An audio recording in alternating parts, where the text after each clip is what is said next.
Uso de la aplicación web de Sherlock. En este video veremos la opción Mediciones históricas. Hacemos un clic en Mediciones históricas. Nos va a pedir que nos logueemos. Nos vamos a loguear con el mismo usuario y contraseña con el que hemos ingresado a la plataforma web. Este es un graficador con el que vamos a poder ver todos los datos que hemos medido de cada uno de los módulos de medición y de los sensores que tengamos instalados de forma histórica.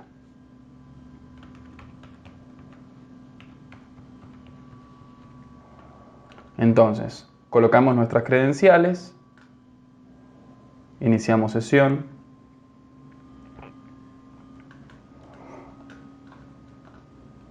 y veremos esta ventana o panel, donde en la parte o sección donde dice tableros, vamos a ver cada uno de los dashboards. Los dashboards son tableros digitales que nosotros vamos a crear junto a ustedes en el momento de la configuración de la plataforma, en función de cuáles son los grupos de datos que quieren visualizar, y van a poder colocarle un nombre a cada uno de esos grupos de datos que están relacionados entre sí, para poder tener estos diferentes dashboards que ya vamos a ver cómo son.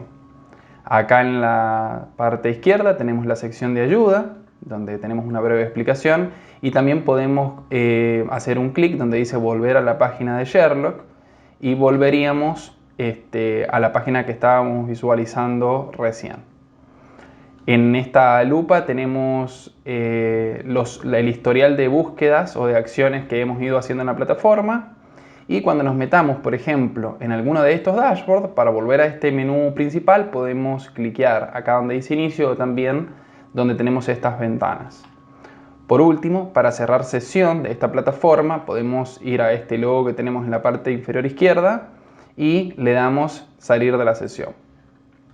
Vamos ahora, por ejemplo, a entrar en el dashboard de temperatura y humedad para poder visualizar los datos de forma histórica del módulo Sherlock Refrigeration que habíamos visto anteriormente en la plataforma web. Quiero aclarar que este graficador Grafana sigue formando o sigue siendo parte de esto a lo que denominamos la plataforma web. Entonces hacemos un clic acá. Acá se están cargando los datos. El tiempo en el que se tarda en cargar los datos es relativo y es en función de dos cosas: la velocidad de internet con la que contemos y de la cantidad de datos que le pidamos que traiga a la pantalla. Acá en la parte derecha superior vemos esta primera opción, que es la velocidad con la que queremos que se actualicen los gráficos o los datos de forma automática. Acá dice, por ejemplo, quiero que se me actualice la pantalla sola, sin que yo le tenga que estar dando a actualizar acá en el navegador cada 5 minutos. Cada 15 minutos, 30, 1 hora, 2 horas. Yo siempre recomiendo este valor, colocarlo en 30 minutos. ¿Por qué? Porque muchas veces pedimos muchos datos, por ejemplo, datos de los últimos 180 días, y si nuestra conexión de internet no es muy rápida, puede que se demore más de 5 minutos, por ejemplo, como estaba preconfigurado, y que nos esté actualizando constantemente la aplicación y nunca logre traer la totalidad de los datos, por lo cual entramos en un bucle infinito de actualización en el cual nunca podemos visualizar los datos. Entonces, el valor que yo recomiendo son 30 minutos, porque además, como nosotros tenemos una plataforma para ver los datos en tiempo real, no necesitamos que esté actualizando de forma constante este panel, digamos. Para eso tenemos el que habíamos enseñado de mediciones instantáneas. Bueno, luego la opción que está a la izquierda inmediatamente es para actualizar el gráfico. Luego tenemos acá esta ventana que es un filtro que nos permite decidir cuál es la densidad de datos que vamos a visualizar en función del tiempo o de la historia.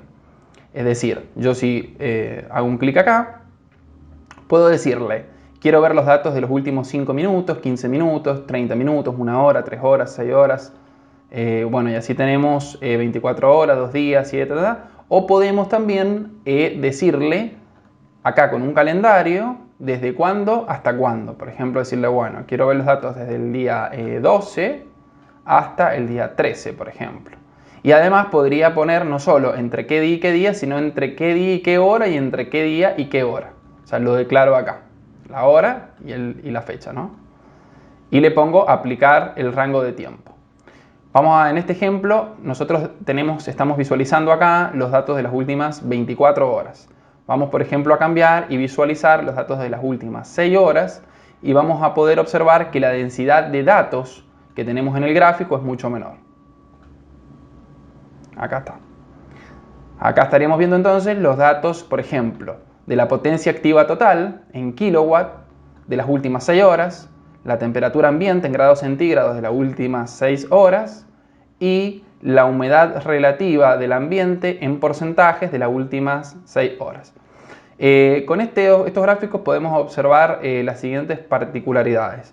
La primera, y bastante importante, es que están todos en la misma función del tiempo, o en el mismo instante de tiempo, mejor dicho, para que podamos triangular los datos. Entonces, por ejemplo, acá tenemos que a las 7 horas la temperatura bajó y análogamente la humedad aumentó. Entonces nosotros podemos ver cómo se comportan las diferentes variables en un mismo instante de tiempo. Esto es un poco la idea de triangular los datos en gráficos históricos.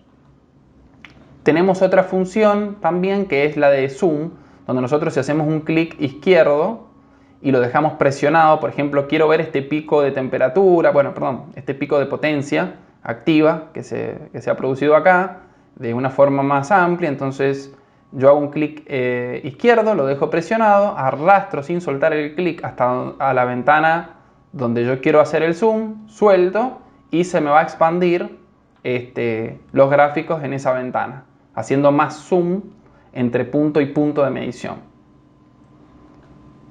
Por ejemplo, ahora voy a ir a que nos muestre los últimos 2 días.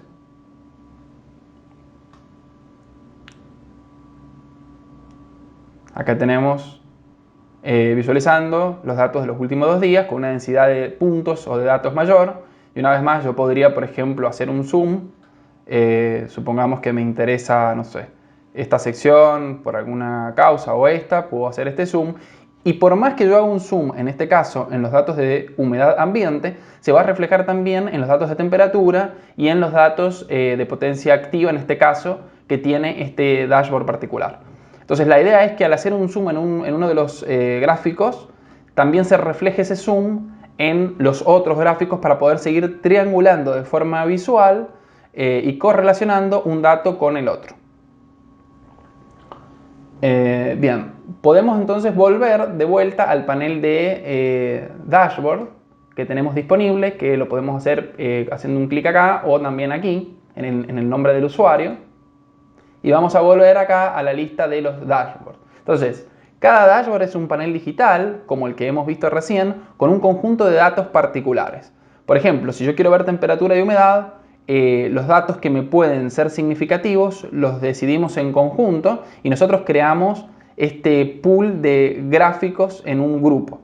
Por ejemplo, nosotros en el caso de la temperatura y la humedad hemos puesto potencia activa total porque nos puede indicar cuando los compresores de los sistemas de climatización arrancan y paran y por consecuencia se refleja también en los cambios de temperatura y en los cambios de humedad. Entonces esto es un poco la idea de armar un dashboard, decir, bueno, voy a armar un dashboard que sea representativo, por ejemplo, con respecto a la eficiencia energética. Y ahí vamos a colocar solamente los gráficos cuyos datos sean representativos y que se puedan triangular entre sí con este objetivo de la eficiencia energética, para no tener 100, 200 gráficos juntos y perder un poco lo que es la capacidad de triangulación visual y de coherencia con respecto al objetivo que yo quiero lograr.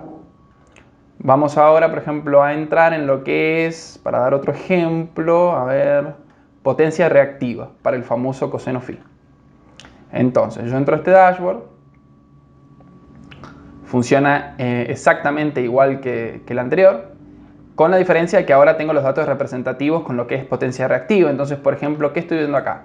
La potencia reactiva en cada fase, y algo que me olvidé de mencionar recién, es que yo puedo deslizar el cursor sobre el gráfico, y en este caso, como tengo la potencia reactiva en cada fase, son 3 fases, entonces tengo 3 datos o 3 gráficos en función del tiempo, y a medida que me deslizo sobre el gráfico puedo ir viendo el valor instantáneo de cada uno de los 3 gráficos que representan cada una de las fases, ¿no? En kilovolt ampere reactivo, que es lo que estoy viendo acá. En cambio, por ejemplo, en potencia reactiva total es un único gráfico porque justamente es una potencia total no referida a cada una de las fases, donde también puedo visualizar en kilovolt ampere reactivo en función del tiempo los valores. También me puedo deslizar con el cursor y ver estos valores de forma instantánea.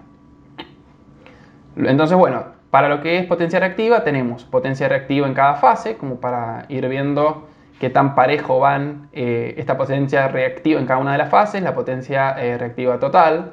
Luego tengo las corrientes de línea, para ver, por ejemplo, cuál es el consumo que ha ido teniendo de forma paralela en amperes. Acá también se repite la situación anterior, que tengo las corrientes de las 3 fases en un mismo gráfico. Y luego, por último, tengo el coseno de phi en cada una de las fases, representada con un color diferente. También puedo visualizar el coseno de phi de forma instantánea en cada uno de los gráficos.